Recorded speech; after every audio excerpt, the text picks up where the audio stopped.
और मैं बतला दूं, अब मैं जिस कवि को आपके बीच में बुलाना चाहता हूं, उस व्यक्ति ने काव्य जगत में सबसे बढ़िया काम किया है अपनी भाषा पर।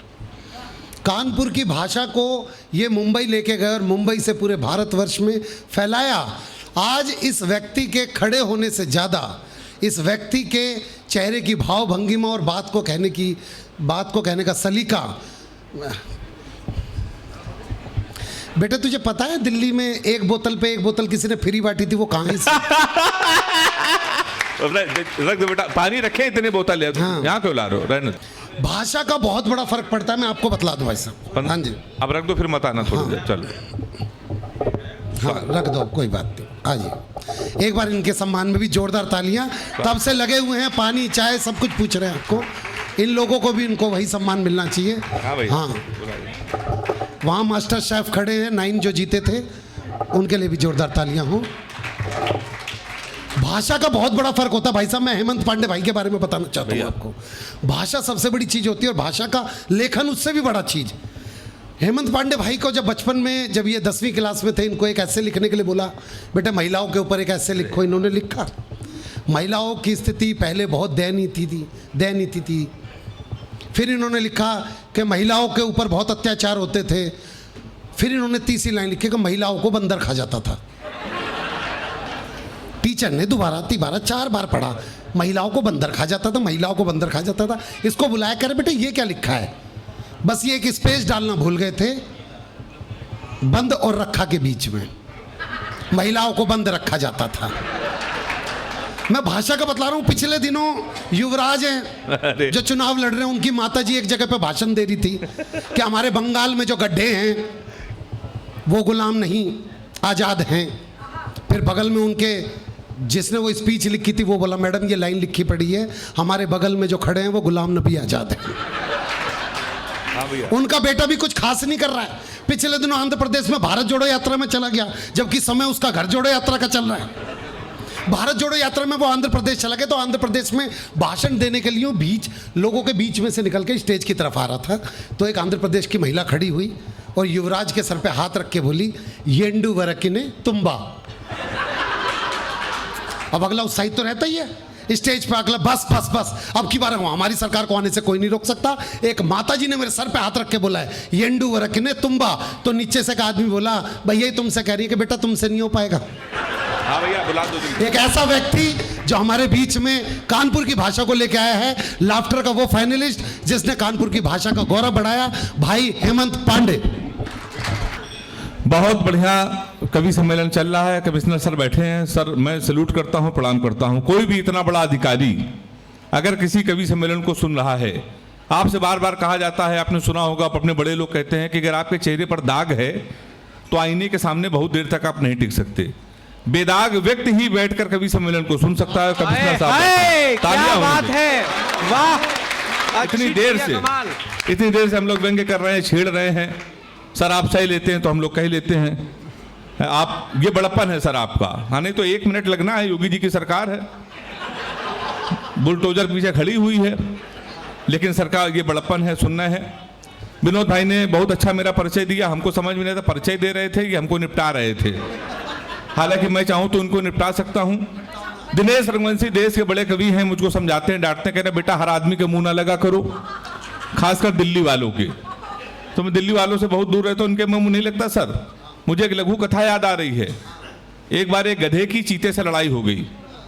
केवल इस बात की लड़ाई हो गई सर, 1 घंटे से गधा बहस कर रहा था ये जो घास है ये नीली होती है। 1 घंटे से गधा कह रहा था। चीते ने कहा नीली नहीं होती है, घास हरी होती है। गधे ने कहा नीली होती है, चीते ने कहा हरी होती है। सर दोनों में इतना झगड़ा हुआ कि मारपीट हो गई, खून खच्चड़ हो गया। दोनों लोग जंगल गए। चीते ने कहा इसका फैसला जंगल के महाराजा हमारे शेर करेंगे।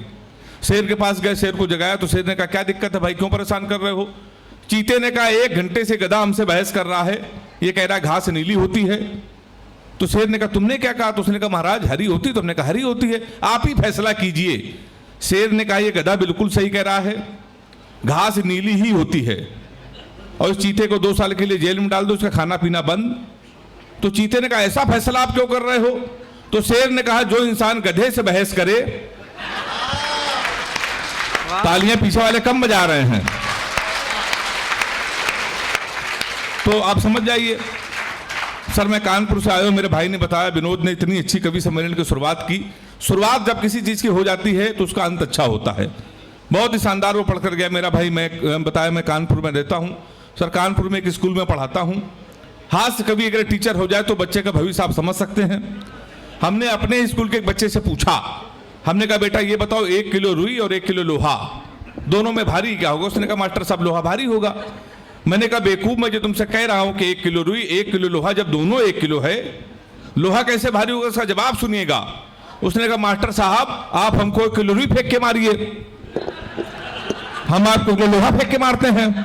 तो तालियां कमजोर हैं आपकी। हाँ आप ठीक है, ताली आप बजाते रहेंगे तो अच्छा लगेगा। सर बड़े होशियार होते हैं। हमने दूसरा क्वेश्चन पूछा, हमने कहा हिंदुस्तान में सबसे तेज उड़ने वाले पंछी का क्या नाम है? उसने जवाब दिया हाथी। हमने खड़े हो जाओ तुम्हारे बाप क्या करते हैं?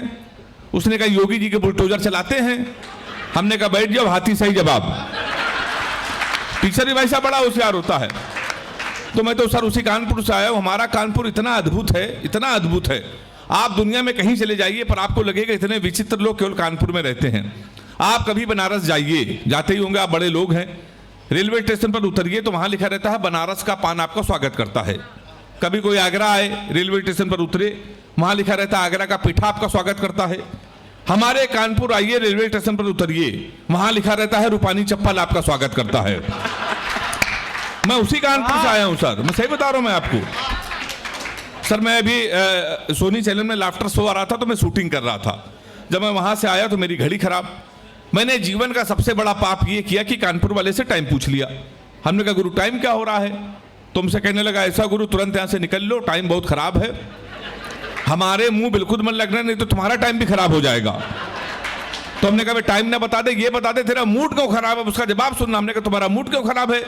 उसने कहा भाई साहब एक लड़की से कल हमने इतना कहा कि बड़ी कमजोर है, कुछ खाया कर, वो हमारा 50,000 रुपए खा गई। तुम साले हमारे मुंह लगे हुए हो, हमारे मुंह बिल्कुल मन लगना बहुत भरे बैठे हैं। तुमने कहा ऐसा क्या हुआ? कि भाई साहब हुआ कुछ नहीं, एक लड़की के चक्कर में 5 साल से लगे थे। हम समझते थे हमसे प्यार करती, मुझसे प्यार करते हैं, हम उसको दुनिया की सबसे मर्यादित सबसे संस्कारित लड़की समझते हैं। तो इसमें हुआ क्या? कहीं हुआ कुछ नहीं भाई साहब, हमारे नगर निगम का चुनाव चल रहा है, उसको मिल गई है पार्षद की टिकट। पूरे शहर में होल्डिंग लगी है युवा दिलों की धड़कन पुष्पा पाल। तुम साले हमसे टाइम पूछ रहे हो। लोग तो नारा लगा रहे हैं मोहर मारो तान के पुष्पा को पहचान के। कल एक लड़का कान में नारा लगा रहा था, बाद हाथ उठा के ताली बजाना, लैया बड़ी करारी है, पुष्पा पाल हमारी है। भाई साहब क्या बढ़िया सुनना है, गुरु जी का भी आशीर्वाद। देखिए खुशबू जी अद्भुत है सर हमारा शहर। हमारा शहर क्या उत्तर प्रदेश ही अद्भुत है। लोग सर बड़ी तुलना करते हैं तुम्हारे, कहीं यार उत्तर प्रदेश के लोग। अभी सर स्वर्ण पदक जीता नीरज चोपड़ा ने, हरियाणा के बच्चे ने भाला फेंक के। तो ईशान तो वीर रस का कवि है। कहने लगा भैया अगर यही भाला पाकिस्तान में फेंक दिया जाए, पाकिस्तान तो निपट जाएगा। हमने कहा बेटा इसमें हिंदुस्तान की बेइज्जती है, भाला इतना बड़ा, पाकिस्तान इतना बड़ा। 4 लाइन में मैंने पाकिस्तान को निपटा दिया है। आपको लगे हाथ कभी भी निपटा सकते हैं तो तालियों को महोत्सव करने मैंने लिखा, कपड़े जिस पे टंगते हैं वो कीली फेंक के मारेंगे, कसी हुई ना मिल पाई तो ढीली फेंक के मारेंगे। जो भाला फेंका नीरज ने वो चीन की खातिर रखा है, पाकिस्तान तुमको तो हम तीली फेंक के मारेंगे। जब तीली से काम चल सकता है। देखिए हम लोग भारत के लोग हैं, बड़े बिजनेसमैन हैं, तीली से काम चला। जब सब तीली से काम चल सकता है तो राफेल की क्या जरूरत? अगर आपको बिजनेस किसी से सीखना है तो आप केवल मोदी जी से सीख सकते हैं। उन्होंने अभी आपको मालूम है ना, बुलेट ट्रेन के लिए 50,000 करोड़ लिए जापान से। कितने सर? 50,000 करोड़ 50 साल के लिए। बदले में उनको क्या दी? 200 रुपए की गीता। सारा 50 साल बाद ना लेने वाला बचा ना बचा देने वाला। 50 साल बाद देश के बड़े कवि जब दिनेश रघुवंशी जी किसी को भेजेंगे, बेटा इसका हिसाब करो, तुम्हारा जब फाइल खोली जाएगी तो उसमें गीता निकलेगी। उसमें लिखा रहेगा तू क्या लेके आया था, तो क्या लेके जाएगा, व्यर्थ किसके लिए रो रहा था जो तेरा था ही नहीं। तो एक बार आप ताली बजा सकते हैं हमारे उत्तर प्रदेश के लिए। सर अद्भुत है हमारा शहर, आपको सही बता रहा हूं। लोग बड़ी तुलना करते हैं, कह रहे यार हरियाणा के बच्चे स्वर्ण पदक जीतेंगे। हमारे सर दिनेश रघुवंशी जी हरियाणा से रहते हैं, हरियाणा के लोग स्वर्ण पदक जीतेंगे, पंजाब के लोग जीतेंगे। तुम्हारे उत्तर प्रदेश के लोग, आगरा, कानपुर, लखनऊ के लोग कितने नकारा हैं। हमें सर बड़ा खराब लगा। हमने कहा ऐसा नहीं है, हम उत्तर प्रदेश के लोग हैं, हमारा उत्तर प्रदेश सबसे अद्भुत है, सबसे ही अद्भुत है। आप कभी दिल्ली जाइए, वहां के लोगों के पास पैसा आ जाए तो बच्चों का कैरियर बनाने के लिए करोड़ों खर्चा कर देते हैं। बंबई के लोग अपने बच्चों का कैरियर बनाने के लिए करोड़ों खर्चा। उत्तर प्रदेश ही कैसा प्रदेश है सर, कैरियर बनाने के लिए कोई खर्चा नहीं।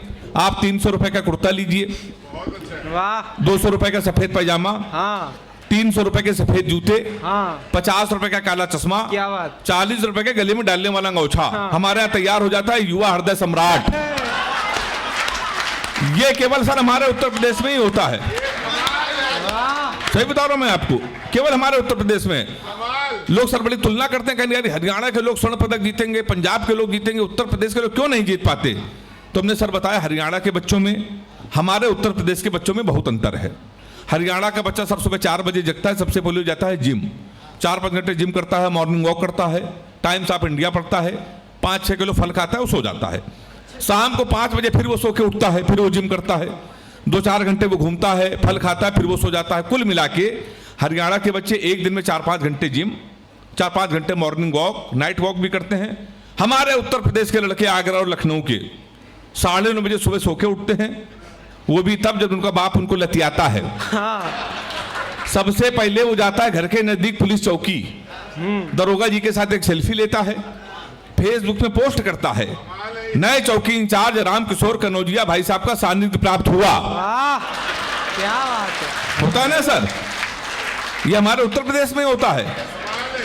फिर वो सो जाता, शाम को जब 7 बजे सो के उठता है, जब उसकी बियर की पार्टी हो रही होती है, उसी दरोगा को प्रेशर में लेने के लिए स्पीकर खोल के फोन करता है, दरोगा जी नमस्कार, पहचाना।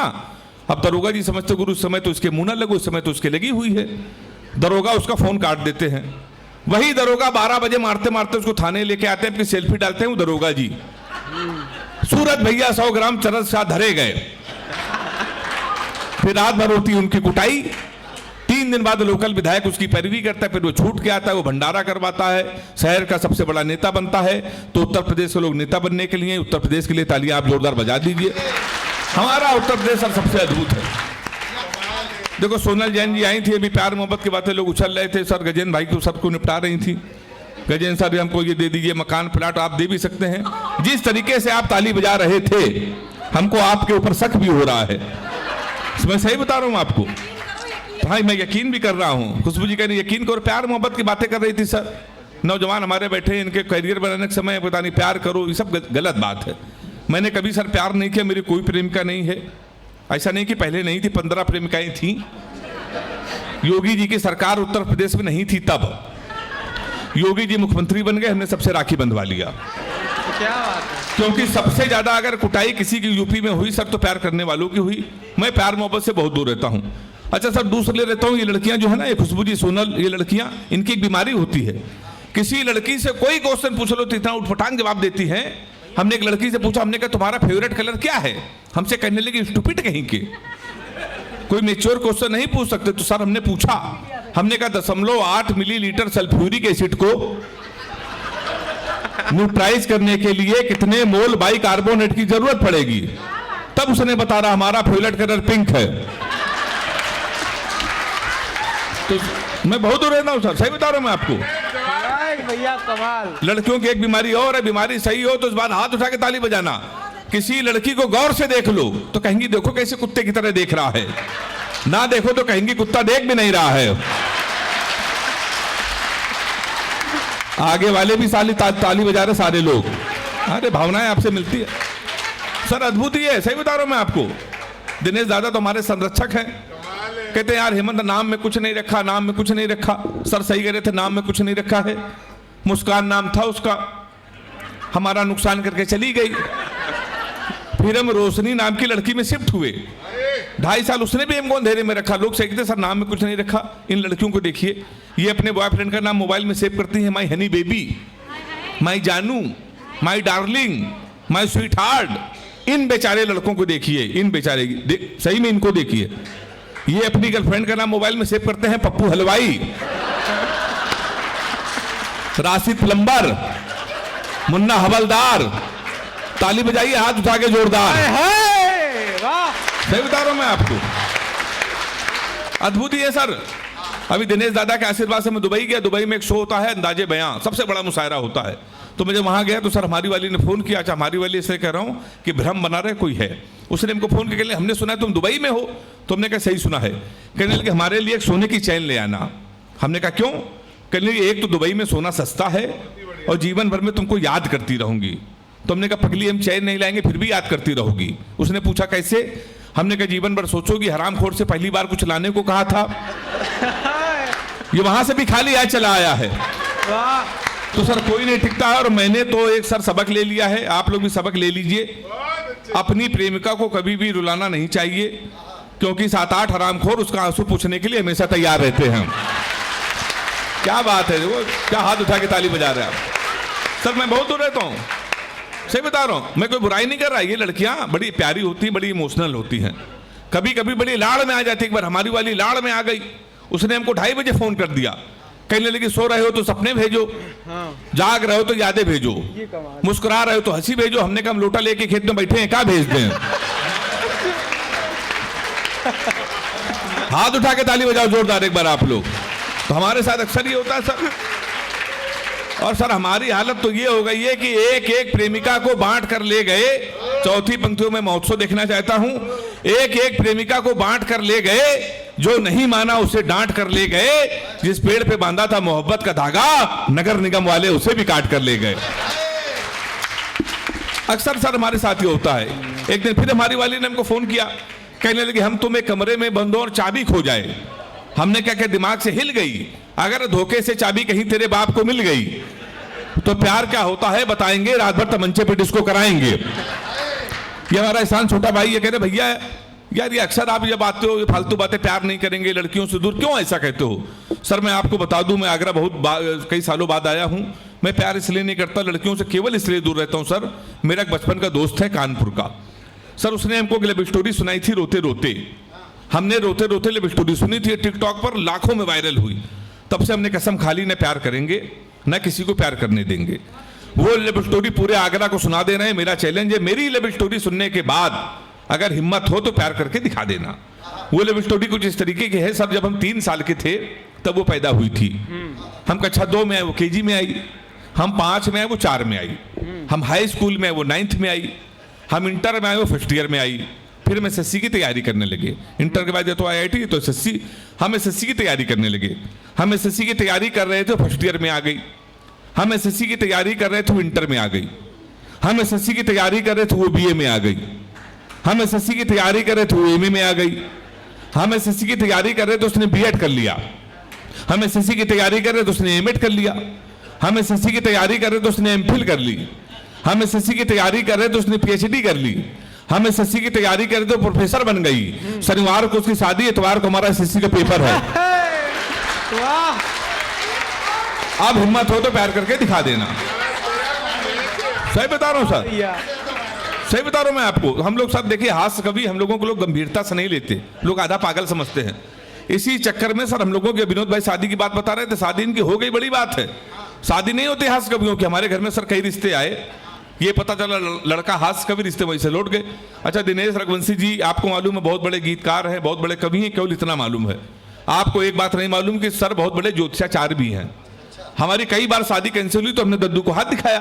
हमने कहा दद्दू हमारी शादी कब होगी? तुमसे कहने लगे बेटा 2035 तक कोई मुहूर्त नहीं है। हमने कहा उसके बाद? बोले उसके बाद कोई जरूरत नहीं है। तो सर हमारी आई हुई शादियां कैंसिल हो गई। तो मैं तो कानपुर में रहता हूं, 100 किलोमीटर आगे लखनऊ। पिताजी ने कहा बेटा लड़की पसंद कर ली है, सुबह 11 बजे तैयार हो जाना। अब सर होने वाली लड़की को देखने जाना था। 11 बजे हम नहा धो के सूट वूट बन के तैयार, होने वाली पत्नी को देखने जाना था। 11:15 बजे पिताजी का फोन आया, कहने बेटा हम नहीं जा पाएंगे, तुम जाओ, लड़की पसंद कर लो, लड़की पसंद है ही है, शादी फाइनल कर लो। हम सर 11 बजे नहा धो के तैयार कर लेंगे, हमको ऑफिस में काम आ गया है। बेटा एक बात याद रखना कि ब्राह्मण घर में पैदा हुए और ये घर की परंपरा है, पहली बार जब किसी के घर जाते हैं तो बेटा खाली हाथ नहीं जाते हैं, कुछ लेके जाए, कुछ लेके चले जाना। सर हम कानपुर के, हम कट्टा लेके चले गए। फिर 2.5 साल बाद जमानत हुई हमारी, तो जमानत के बाद भी रिश्ते आए। फिर एक दिन हमारी शादी हो गई, बिल्कुल सच्ची घटना। चाहे विनोद भाई से पूछ लो, चाहे दादा से पूछ लो, ईशान भी आया था। 4 साल पहले भारत और पाकिस्तान का मैच था, विश्व कप का सेमीफाइनल, हमारी शादी। हमने पिताजी से कहा पूरा हिंदुस्तान मैच देख रहा है, हमारी आप शादी कर रहे हो। सर नहीं माने, कर दी। भारत और पाकिस्तान का सेमीफाइनल मैच, हमारी शादी। हमारे कुछ कानपुर के दोस्त हमारी बारात में डांस कर रहे थे, कान में मोबाइल लगा के भारत पाकिस्तान सेमीफाइनल मैच की कमेंट्री सुन रहे थे। दोनों काम एक साथ करे, बारात में डांस करे, कान में मोबाइल लगा के कमेंट्री सुन रहे। हम दूल्हे के वेश में सजे थे, घोड़ी के ऊपर बैठे थे। जैसे बारात में पहुंचने वाले थे, एक लड़का घूम के हमारी तरफ चिल्लाया, बोला छक्का। हम डर गए साहब। हमने कहा कहां छक्का? कहने लगा विराट कोहली ने मारा है। तो हमने कहा कोहली ने मारा तो हमारी तरफ क्यों देख रहे हो? शादी के पहले दिन छक्का कह रहा हो, देख के हमको। हमने कब की मारे तो हमारी तरफ ना देखना। पता चला 2 मिनट बाद इंडिया मैं जीत गई। किसी ने खुशी के मारे घोड़ी के नीचे सुतली बम रख दिया। अब वो बम फटा तो घोड़ी भागने लगी, हम भी भागने लगे। हमने चलती घोड़ी से पिताजी को फोन मिलाया। हमसे बोले कहाँ बेटा? हमने कहा पिताजी भाग रहे हैं। बोले किसके साथ? वाह! ताली तो आप लोग ऐसे बजा रहे इसमें बारात आए थे। हमने कहा घोड़ी के साथ। बोले शर्म नहीं आती? भागना तो किसी लड़की के साथ भाग जाते। हमने कहा पिताजी वो बहक गई थी। कहने लगे आज घोड़ी बहकी है, कल को गधी बहकी तो उसके साथ भाग जाओगे। उन्होंने भाई साहब मोबाइल बंद कर लिया। 1 हफ्ते लगा, हम भागते रहे। 1 हफ्ते में जब हमको होश आया तो हमने अपने आप को जंगल में पाया। वहाँ 4-5 आदमी खड़े थे। हमने कहा कानपुर का पता बता दो ना, बीबी को विदा कराना है। तो उन्होंने कहा देखो ऐसा है, हमारा रामलीला का पाठ चल रहा है, ये राम है, ये लक्ष्मण है। सूप नखा का रोल जिसे करना था नहीं आया, तुम सूप नखा का रोल कर लो। हमने कहा इसमें क्या करना पड़ेगा? बोला नाक कटवानी पड़ेगी। हमने कहा वो तो कट चुकी है। हमने उनकी बात मान ली। सर रात भर सूप नखा का रोल किया। सुबह 4 बजे हमारी आंख खुली, हमारे असली कपड़े गायब, वहां के आदमी गायब। सूप नखा के ड्रेस में पैदल पैदल हम अपने घर पे। हमारे पिताजी छज्जे के ऊपर खड़े थे। हमने कहा पिताजी पहचाना? उन्होंने हमारी माँ से कहा इसको कटोरा आटा दे दो। हमारे पिताजी नहीं पहचान पाए। हमने आपके पुत्र? बोले हमारे 2 ही पुत्र हैं, एक इंजीनियर के नाक कटवा के घोड़ी के साथ भाग गया है। सर हम ससुराल गए तो हमारे साले ने भगा दिया। हमारे घर के सामने पुलिस थाने गए तो एसपी साहब बैठे थे, हमने उनके पैर छुए। हमने कहा सर हमारे साले के खिलाफ FIR लिख लीजिए। कहने तुम ही हेमंत पांडे हो?